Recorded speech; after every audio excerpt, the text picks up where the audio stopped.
It's all fun and games till someone gets shot. Here we have the long-awaited patch notes. Update version 1.08.01. We were given a teaser as to what this update will hold, and they basically said that they will nerf Dragunov and Nina, specifically their damage, but they said that's not the only things they'll do. So just to list out some of the things that's coming in this update, you have 1, the Heihachi Mishima DLC, then 2, you have the Monk stage, the day and night. It is not free, you have to pay for it. Then you have the Nike shoes and the battle pass on the free side. Jin Kazama's on tier 1, Kazuya's on all the way at 60, so you have to complete the battle pass.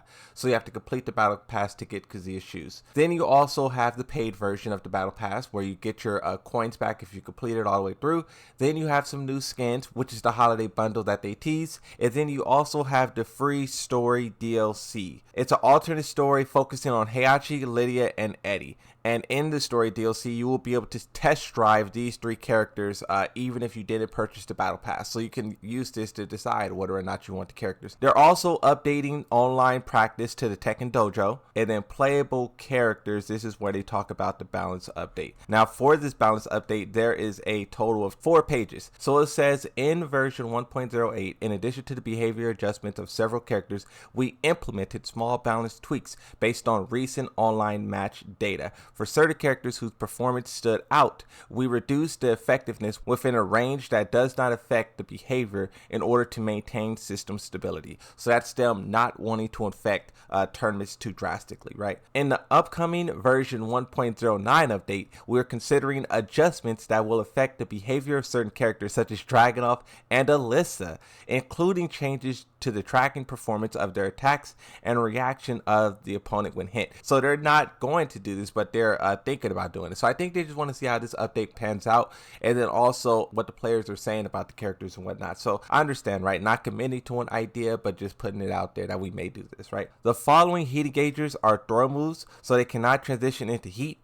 To compensate this, hitting the opponent during heat with these moves will replenish remaining heat time. So if you do these moves on your opponent, your heat timer will increase. Certain throws, the distance between the characters have been increased when the throw escape occurs near the wall. This adjustment made to address an issue where certain characters' attack become unavoidable after throw escape. So basically you have some kind of weird guarantee follow, because for those of you who don't know, when you grab someone, when you break that throw, sometimes your character is facing sideways and at the wall in such close proximity they could probably get off a really fast move and you're dead. Key charge, fix so that the charge state effect is consumed when the throw move is hit during, so basically when you key charge you get counter hit throw. Certain behaviors on airborne hits, the input timing has been adjusted to correct the issue where the performing wake up kick scales recovery after landing the following attack as an air mistakenly triggered. The Yoshimitsu during Moto no Quad? Nah. Comment, practice. We'll skip all the practice stuff. We'll skip the moveless stuff, and voice effects, we'll skip that as well. You guys can pause and read if you want. So for the characters Brian Fury, Asuka, and Alyssa, they say the character was not subjected to balance adjustments, only unintended behaviors were corrected. But the corrections that was made to the characters are buffs. One of them for Asuka is a buff and a nerf. Some of these characters have like a weird, like maybe it's a hitbox issue, maybe it's a range issue. So when they're correcting these issues being corrected may be a buff, but it's not necessarily with the intent of making the character better. It's just making the character operate as what they're supposed to be. Now for Devil Jin, adjustments were made to Devil Jin to address unintended behaviors, along with easing the difficulty of using Heat Smash. A change was implemented allowing Devil Jin to return to the standing position after Heat Smash is blocked, without transitioning into Morning Crow, making it easier to leverage his strengths and the powerful guard breaking abilities. This is what the Devil Jin players wanted though. You know what's interesting about Devil Jin? People said at the start of the game, people said Devil Jin was way too powerful, nerf him. And then once the developers did that, people then said Devil Jin is super weak, buff him. So now we're in this kind of limbo stage where they're giving him buffs, as you can see, 3 of them. Will this push him over the edge once again, or is he just fine? For Dragunov, this is the character they named when talking about the damage nerfs, and as you can see here, he has 3 damage nerfs. Dragunov's damage on some of his exceptionally powerful moves was reduced. Other aspects of his performance are also being carefully evaluated, and the next update, adjustments planned that will include changes to his move tracking and opponent's behavior. So the tracking change, it's probably that move that Nee was complaining about on Twitter. I don't know if he brought that to their attention or if it was something that they were already planning to do. But you can see with Dragunov, they're just hitting his moves by like 5 points. 15 to 10, 20 to 16, 27 to 20, and then 5 to 4. That's the chip on block, right? Now Eddie, they didn't change anything. They only fixed his stance, but it is a small buff. You guys can look at that. It's more so just talking about his tracking. For the character Feng Wei, another top tier character, the adjustments were made to alleviate the difficulty in using Feng's heat smash by reducing the distance when the heat smash is blocked. It becomes harder for the opponent to evade follow-ups. Wait, what the? Why are they buffing what? Okay, all right, fair enough. They decided to buff Fang's heat smash, so now he's closer to you on block and you have to eat more mix-ups. Okay, fair enough. Harong got additionally the nerfs that was made in version 1.05, so they're going way back. Due to the difficulty of the opponent face encountering him, it was felt that the compensatory buffs lacked appeal. Therefore, some moves have been improved as a part of a balanced adjustment.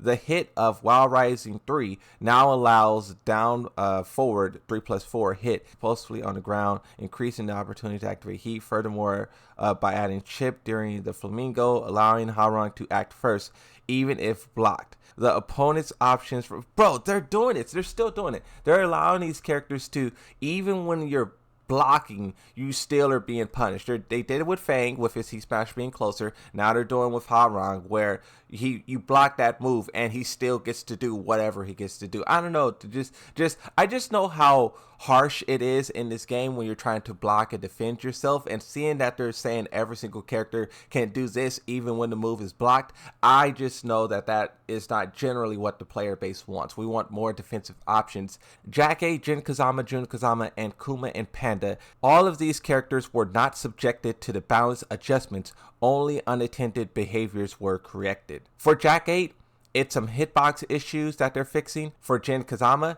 the damage in the mid-air has been adjusted from 18 to 15, so that's a nerf. And then for Jun Kazama, they're making her attacks more consistent. And for Kuma and Panda, they're expanding their hitboxes. For Lars Alexander, they put a lot of text here for one attack. The opponent's behavior on hit has been altered to induce wall stun.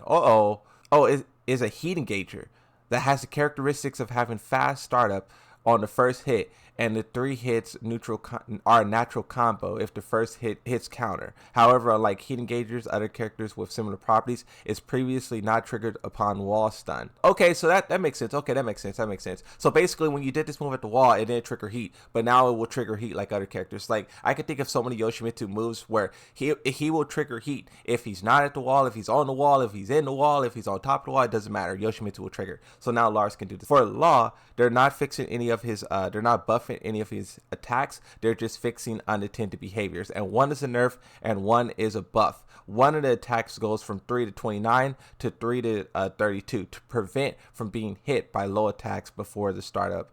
So they're trying to make him that move more viable. For Lee, in addition to fixing unintended behaviors, improvements were made to Lee's heat smash usability. Despite the modest return on hit, Lee's heat smash carried a significant risk when blocked, so the opponent block stun has been increased by 1 frame. Correct me if I'm wrong, but I think his heat smash is a low, and the low heat smashes are very rewarding but also risky. If the person feels it coming, they will block and kill you, but if the person has no clues, then it's a free hit, right? For the character Leo, Leroy, and Lydia, once again, they were not subjected to any balance adjustments. Only unattended behaviors were corrected, and each of these characters have one move that doesn't really do too much to their overall gameplay. Now, Nina, another very powerful character. This character has a lot of stuff going on. Although Nina has high difficulty in execution, she possesses excellent offensive sustainability and frequent opportunities to land aerial combos, boosting several strengths, particularly in close range combat. In version 1.08, considering the frequency of her aerial combos and the relatively low risk of her combo starter, the damage technique frequently used in aerial combos has been reduced.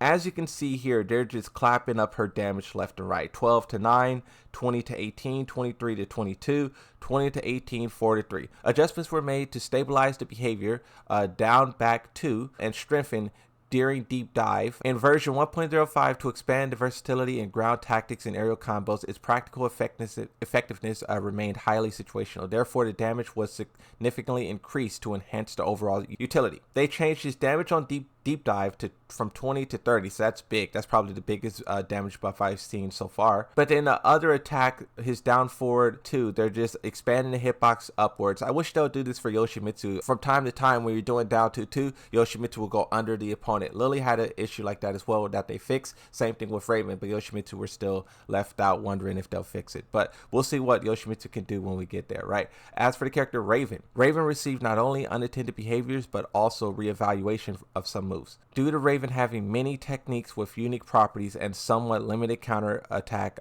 abilities, it has been difficult to impose the risk of the opponent, making Raven more challenging character to handle. To address this, forward 4 has been rebalanced as a combo starter with improved speed and reach, enhancing the character's overall usability. So as I read this whole thing, this one move seemed like the greatest change out of this whole thing. The following performance adjustments were made primarily to allow for the use in punishing. Tornado is now triggered upon hit. Change the move from 20 to 13, so that's a damage nerf. And then the frame advantage on block has been changed from -9 to -12. Reduce the distance to the opponent on block. So they're changing this move to make it operate different, but they're also making it more punishable and less damage impacting. It's going to be interesting to see, one, how Raven mains feel about this, but then two, the move in action. For the character Shahid, Steve Fox, Victor, these 3 characters once again were not subject to any balance adjustments, and only unattended behaviors were corrected. And mostly the changes were neutral. For Shahid, it's a little bit of a nerf, and they just changed the opponent orientation when the first hit hits, right? Now, Xiaoyu. 1.08, along with addressing unattended behaviors, Xiaoyu's command throw from her back turn stance were readjusted. In version 1.05, a universal change to reduce the tracking performance of command throws was implemented for all characters, which had the effect of diminishing Xiaoyu's offensive potential from her back turn stances in various situations. In version 0.18, the command throws from back turn stance were refined as homing attacks, allowing her to return to the strategy she could prior to 1.04. Apart from the addition of common homing attacks to the visual effects, her moves will function the same way they did before. So this is a reverting of the character, which is okay. Now for my main character. You saved the best for last. Well, also, wait, why is Zafina not on here? Zafina's not listed. Okay, so I don't know if every character was not listed on here, but Zafina's not listed. Saving the best for last, Yoshimitsu. In version 1.08, Yoshimitsu underwent not only bug fixes, but also some balance adjustments. Regarding spinning evade, oh my god, it was possible to easily and with low risk escape from disadvantaged situations, particularly when concerned by the wall or during interactions with certain characters' special stances. To address this, health consumption has been increased to add more risk. Additionally, adjustments were made to the actions related to Indian stance in version 1.2 inadvertently miss. So okay, I was going to get very upset. I was going to get so upset. I thought they nerfed his spin, but they didn't do that. Well, they nerfed it, but they didn't nerf it in terms of like making him not able to spin out of stuff, not able to move. He still can move, but now he is losing more health, which I'm perfectly fine with that. I love risk versus reward. I love, spin. If you watch my gameplay, I'm spinning all over the place. I don't care about losing health, so spin, lose that health, risking that health loss, but then you're hoping for that good down forward to or that back. I like that. See me, bro, I want to play some Tekken 8. The health consumption has been changed from 4 to 5 to 8 to 10. Oh my god.